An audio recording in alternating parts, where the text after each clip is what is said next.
want to give you the 20,000 foot overview of how Latin works as a language.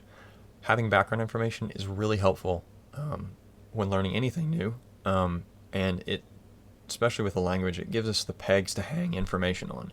So here's the really wide context of how Latin works. And I'll use some linguistic terms as we go, but I'll define it all, and it really isn't all that scary. So Latin is highly inflected. Inflection is just a fancy word we use to say that words change meaning or change form to show different stuff, maybe meaning or their function in the sentence. English is very mildly inflected. We see it in things like the cat runs. When the subject is third person singular, we add an S in present tense. The cat runs. If we want to talk about a bunch of cats, we add an S to the noun cat, making cats, and then the verb loses the S because the subject is not third person singular. We used to have more, but inflection has dropped out of English as the language has developed. We see it more in our pronouns with he, his, him, she, hers, her, etc. Latin just has a whole lot more inflection than English does. So there's 10 different forms of the first declension noun nauta, meaning sailor, and then the verbs have a bunch of forms as well. So again, not really that scary. Just be aware that words are going to change their endings, change their form a lot, and to do stuff, and maybe different stuff than English does. Latin inflection can show the function of a word in the sentence. Is it the subject? Is it the object? Is it the indirect object? All those fun things we learned in Essentials, right? Is it singular or plural? Are we talking about one thing or a group of things? For verbs and verb-like things, when did it happen? Is it tense? When did it happen? Past, present, future, etc. Mood.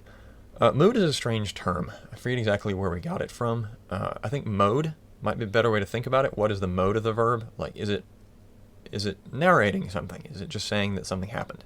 We call that indicative mood. Is it a command? Is it commanding something? Go, come. That would be in the imperative mood, to use the fancy term.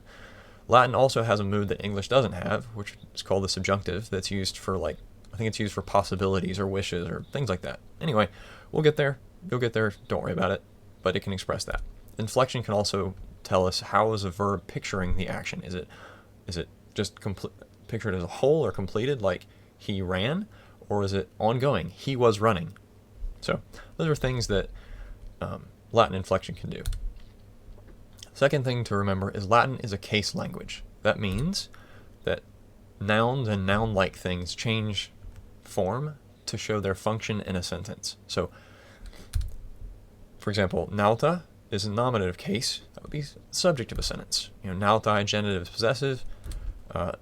The dative for first declension nouns looks the same as a genitive, but in other declensions it's not. So that could be for the indirect object, who receives something in a verb like give, who gets the gift, for example. Or it could also be used for location. Nautam, accusative case, the object of a verb. So nouns change form.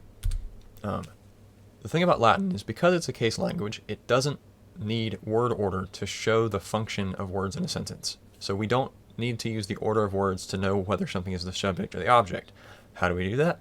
We look at the cases. So Latin uses that inflection, those changes, those endings to the case endings, to show who does what to whom. So Maria nautam amat. Maria loves the sailor. Mariam nauta amat. The sailor loves Maria.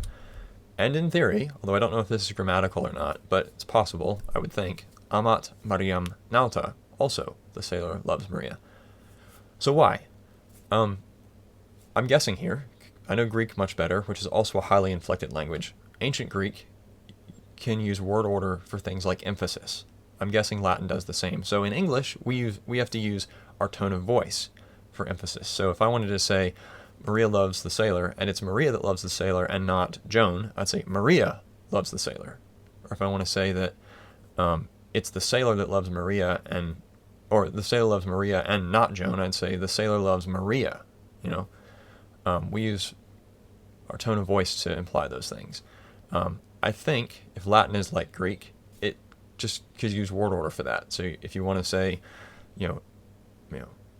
it's Maria that the sailor loves, you put Maria first in the sentence. So again, I'm guessing, but it's possible that's what's going on.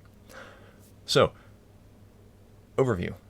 It's inflected. Words are going to change form a lot, and that's okay. It's doing different things in English. 2, it's a case language. Word order does not show who does what and to whom.